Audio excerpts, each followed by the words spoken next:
Hola, soy Patricia Luciano.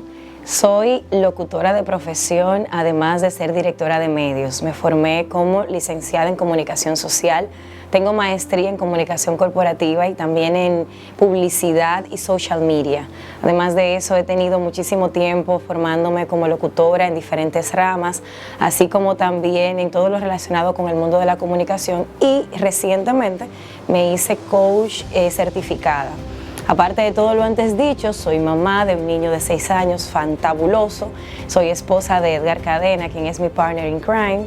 Y bueno, y aparte de eso, juego con muchos roles. O sea, que creo que eso, en definitiva, puede retratar un poco lo que soy, sin dejar fuera que también soy podcaster del podcast Tras la Voz, que fue el podcast que ganó Mejor Voz en Colombia en el Festival Viva Voz.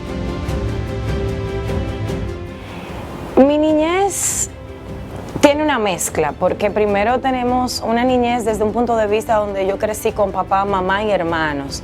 Sin embargo, la diferencia de edad entre mis hermanos y yo, pues hizo que de alguna manera yo siempre sintiera como que yo estaba como en una dimensión completamente diferente de la de ellos.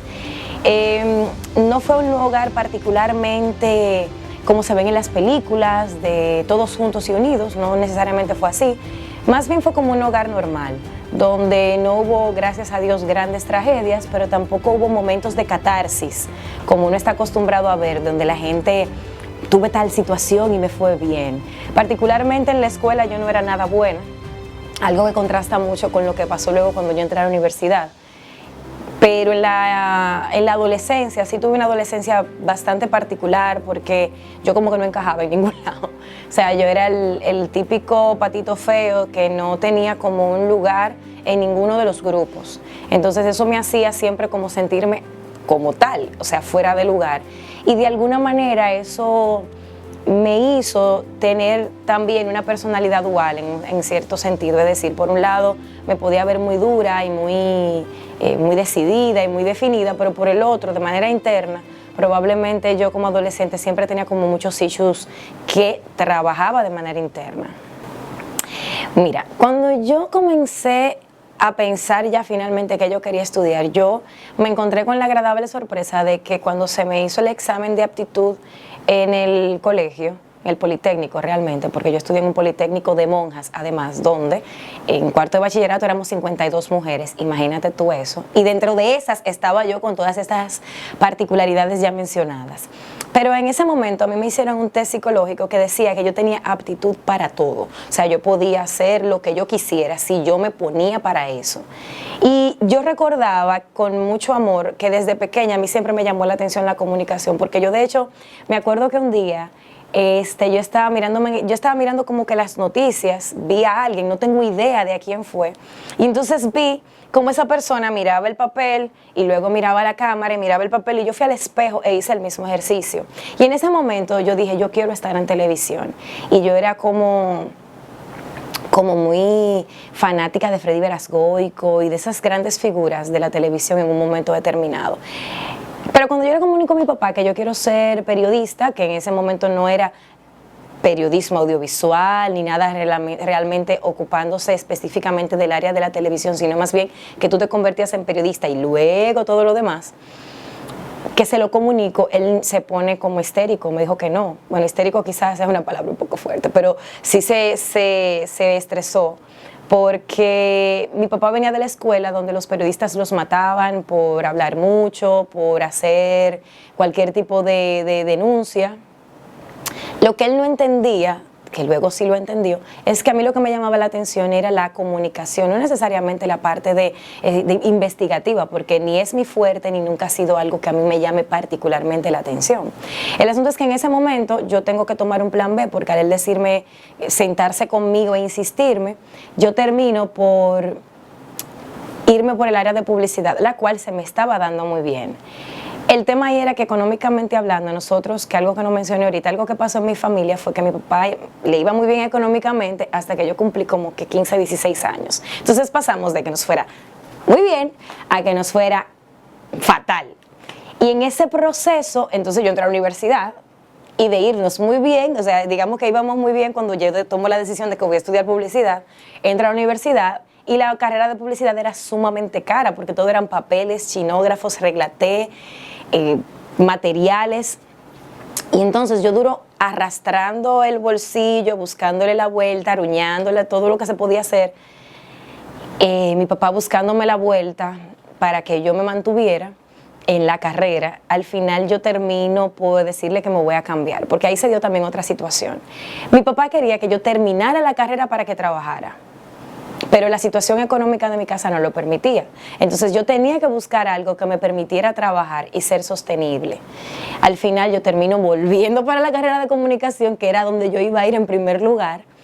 Y entonces allí se desarrolla una dinámica completamente diferente. Allí ya yo comienzo a trabajar en un call center, de ahí me voy moviendo en otras áreas, hasta ya irme desarrollando en la carrera como tal.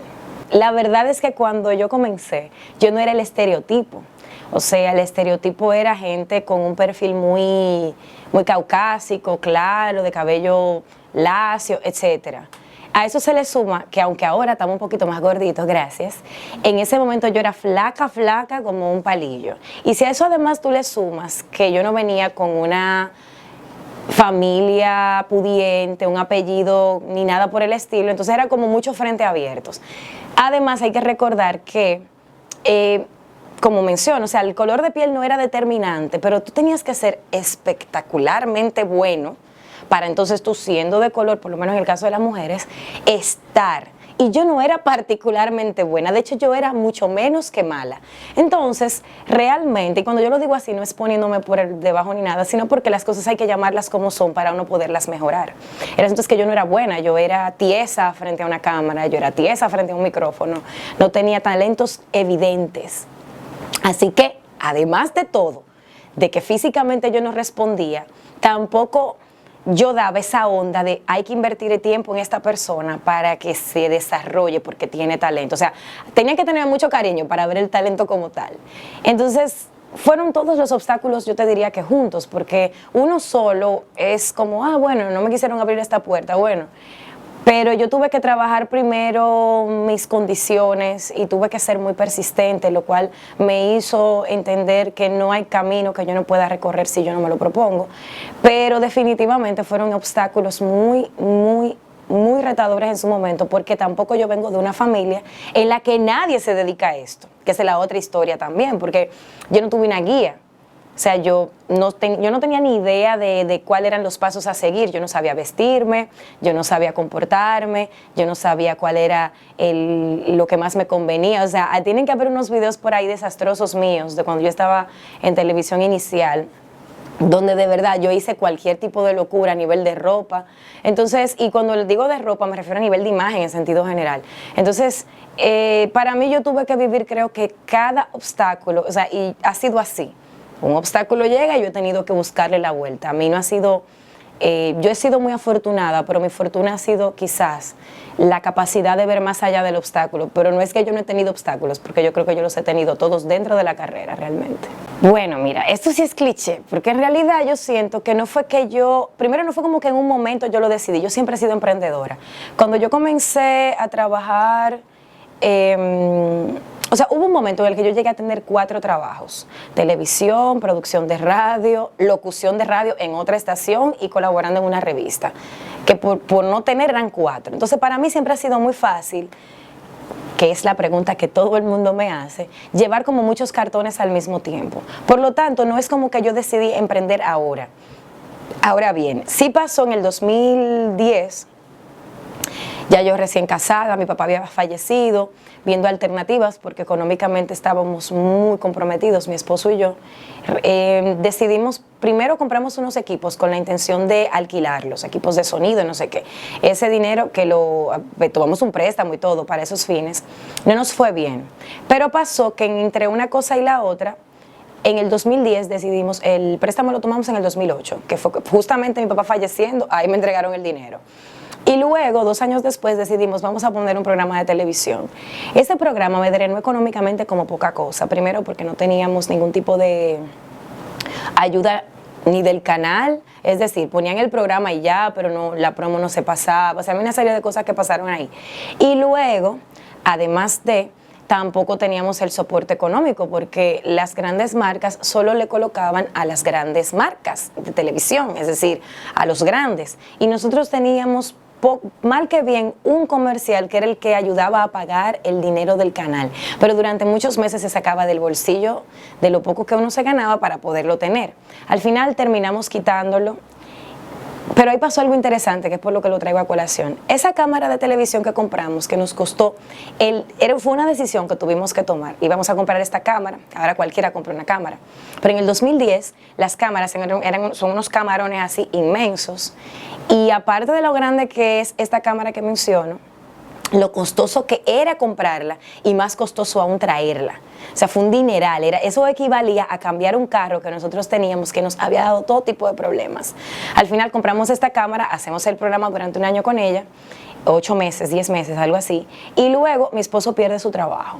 Cuando él pierde su trabajo, comienza una nueva etapa para nosotros, porque alguien le pidió, mira, por favor, tú me puedes grabar unas sociales para yo mandársela a los periódicos. Y así comienza una nueva etapa para nosotros. Entonces, ¿qué tiene que ver eso con mis emprendimientos? Porque ahí fue cuando empezamos a ver otro camino. No lo vimos de una vez. Y siempre hablo en plural porque a pesar de todo, yo siempre he contado con el apoyo de mi esposo. O sea, y cuando digo así me refiero a que muchas cosas son idea mía. Muchas cosas son ideas mías, muchas cosas son cosas que yo creo en mi cabeza y que probablemente daré primeros pasos de mi cuenta. Sin embargo, eventualmente él se monta en el tren y eso para mí es muy importante, contar con alguien que siempre está ahí. Sin embargo, ya luego yo empiezo como directora de EXA 96.9, me toca emprender completamente un proyecto desde cero, aunque no era mío, pero fue un emprendimiento. Entonces, estando en EXA, se fueron dando diferentes situaciones hasta que en algún momento, es decir, gente pidiéndome ayuda, gente diciéndome, mira, contáctame con agencias, y yo también haciendo mis propios contactos para yo seguir generando ingresos como locutora comercial. Y en esa vuelta, en algún punto, pues, Papuelo Sonoro, mi amigo del alma, un día me dice, Patricia, mira, tú eres que siempre me buscas los locutores, yo necesito que tú hagas esto de manera que tú ganes dinero, para yo podértelo pedir a ti. Entonces yo tuve que crear una estrategia, pero en ese momento yo no quería hacerlo. Al final termino inventándome un grupo de WhatsApp donde yo agrupé 8 personas para un proyecto. Y ese grupo de WhatsApp fue creciendo hasta que en un día yo dije, bueno, yo tengo que hacerme esto más fácil, porque entonces la dinámica era fácil para el talento, pero complicada para mí. Y entonces ahí yo decido que voy a hacer una aplicación. Y esa es otra historia que dará como para 4 capítulos más de Ellas Inspiran, porque ahí sí hay tela por donde cortar. Yo nunca he sido una persona que ha buscado premios. Este año, por una razón u otra, me he aperturado un poco más a hacer ciertas cosas. Pero a mí no solo me agarró de sorpresa la nominación como tal, porque en verdad a veces a mí me trabaja un poco todavía el síndrome del impostor. Pero realmente lo que sí pasó ahí fue que yo no pensaba ni siquiera postularme.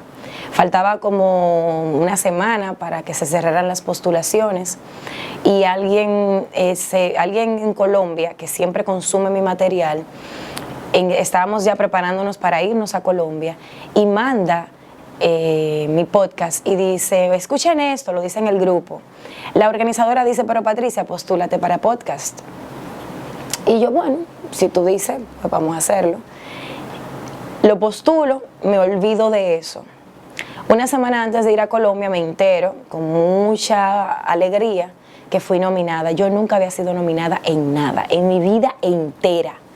Primero porque yo no me postulo, entonces la primera regla para tú ser nominado, por lo menos cuando tú estás en una etapa activa, salvo que ya tú seas una leyenda, el primer paso es tú nominarte tú. Y yo nunca me he nominado a nada, o me había nominado a nada hasta ese momento. Y luego la segunda sorpresa es por lo que era. Tras la Voz es un proyecto casi catártico para mí. Es decir, yo hablo de muchas cosas que tienen que ver con que la gente aprenda, porque son cosas que a mí me costó trabajo aprender. Pero también hablo mucho de cómo yo me he sentido, pero no hablo desde mi punto de vista, sino de las cosas que puede pasar un talento Y siempre menciono el síndrome del impostor, el rechazo, la comparación, y todos esos elementos que hacen que uno en un momento determinado sienta que uno ni es bueno o que al otro le va mejor que a uno por alguna razón en particular. Entonces, esas emociones que yo canalicé buscando una manera de aportar y que eso haya servido de impulso para que alguien más valorara mi trabajo fue completamente inesperado para mí. Así que cuando me nominan, perfecto, me lo gozo, estoy feliz. A todo esto, cuando yo no me ocupé en saber quiénes eran mis otros colegas que estaban nominados conmigo para no ponerle presión al asunto y para no enfocarme en eso, porque ya la nominación en sí era fantástica. Cuando me llamaron, que por ahí anda el video, yo me quebré completamente porque, o sea, es como lo digo, para mí el hecho de que haya sido por eso fue completamente maravilloso y fue un gran regalo. Pero luego de que se termina todo y tal, que yo entonces sí me siento a investigar quiénes son, porque yo a mis colegas los conocí, los traté, pero no había escuchado su material para no viciarme. Pasa todo, yo gano, todo chévere, y yo me siento a escuchar el material de esta gente. Ahí es donde yo veo la importancia que tuvo el haber sido considerada para esta premiación en esa categoría. Porque estamos hablando de gente que tiene años haciendo podcast y tiene años dando clases y tiene años haciendo todo lo que tiene que ver con locución comercial y todo lo relacionado con el mundo de la comunicación desde un punto de vista no solo personal, sino didáctico y de formación para otros. Y yo me quedé, entonces ahí fue que yo realmente me sorprendí y valoré el haber sido considerada y el haber sido tomada en cuenta para este premio. Y como digo, es uno de mis grandes regalos desde 2019. Obviamente, para mí la maternidad cambió un antes. Yo soy un antes y un después de la maternidad. Todo el mundo lo dice porque yo antes, como me cubría tanto para no vulnerarme, pues definitivamente yo era muchísimo más hardcore, muchísimo más cruda, muchísimo más dispuesta a jugarme lo que fuera y decir lo que fuera sin darle muchísima importancia a las cosas. Así que definitivamente ese es uno de mis grandes momentos, sobre todo porque Ethan ha resultado ser exactamente el niño que yo necesitaba, un niño con las inquietudes naturales que tendría un hijo mío. Me desespera como desesperará. Y si, hijo mío, si ves esto, cuando estés grande, tú rindes. Pero también es la persona más tierna, me saca el lado tierno que yo generalmente no le muestro o no le mostraba al mundo, pues me sale completamente natural con él. Y sobre todo que yo no me esfuerzo en ser una mamá. Es decir, las madres normalmente tienen un rol. Yo cumplo mi rol desde mi perspectiva sin esforzarme en ser una mamá. Yo soy una mamá como Patricia. Entonces, esa es la mamá que le tocó a Ethan y yo le digo, mira, tú me elegiste, hijo mío, así que te toca.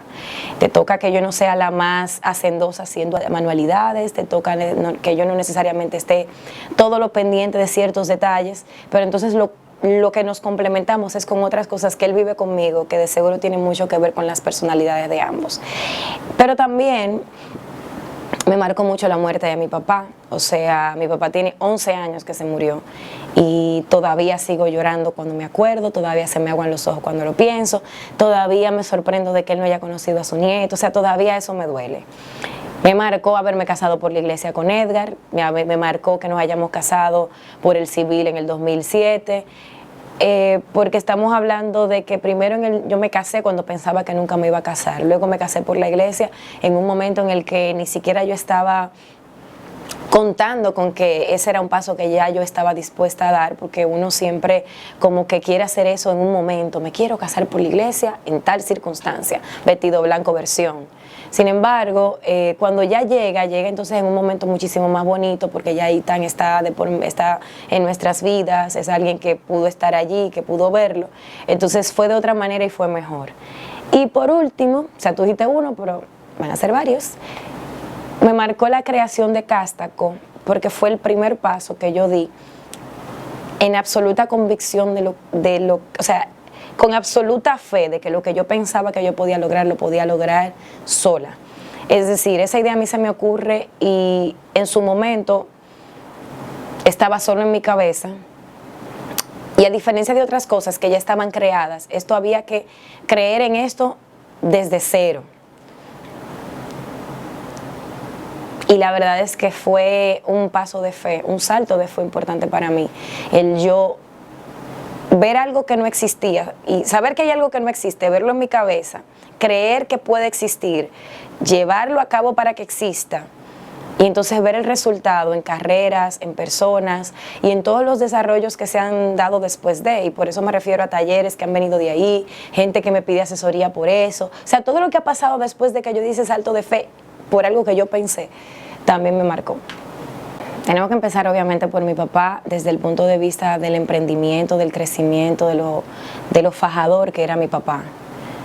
Yo conozco poca gente que se haya visto en el piso y que haya encontrado la fuerza para levantarse como mi papá. De hecho, mi papá perdió su trabajo varias veces. Mi papá, después de que nos iba muy bien, que luego nos fue mal, papi hizo el esfuerzo de levantarse. Y yo recuerdo que cuando él muere, meses después, finalmente encuentro el valor para hurgar en sus cosas y me di cuenta de que para los tiempos de la universidad, cuando yo no tenía dinero para yo comprar mis materiales, mi papá no solo buscó cómo hacer igualas y demás, como él era contable, sino que él hasta estaba vendiendo seguros. Y para mí fue como tan significativo saber que él no me lo... O sea, yo no sabía eso. O sea, yo no sabía las cosas que mi papá tuvo que hacer para él mantenerme en la universidad y trató por todos los medios de que yo no sufriera carencias. Entonces tengo una mamá que siempre ha sido muy creyente, muy de fe, muy de orar, muy de confiar todo a un poder superior. Entonces eso me influencia.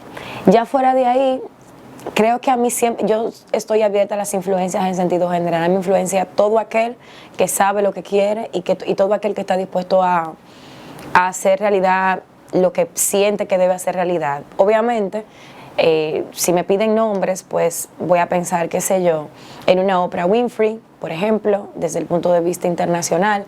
Siempre vi a Freddy Verasgoico como un referente a nivel local. Pero, o sea, me da miedo hablar de gente porque se me quedaría mucha gente fuera, tomando en cuenta de que a mí todavía el día de hoy, yo conozco a alguien hoy, me doy cuenta de que es fantástico y puede tener 15 años de edad y yo sencillamente me voy a dejar influenciar porque yo estoy apenas descubriendo el gran potencial que tiene el ser humano de reinventarse todos los días. Entonces, creo que sería injusto tratar de condensar todos los conocimientos que yo he tenido a través de las influencias que he recibido, diciendo uno o dos nombres realmente. Lo primero es que cuando Edgar y yo empezamos el matrimonio, lo más lejos que yo tenía era que íbamos a poder trabajar juntos.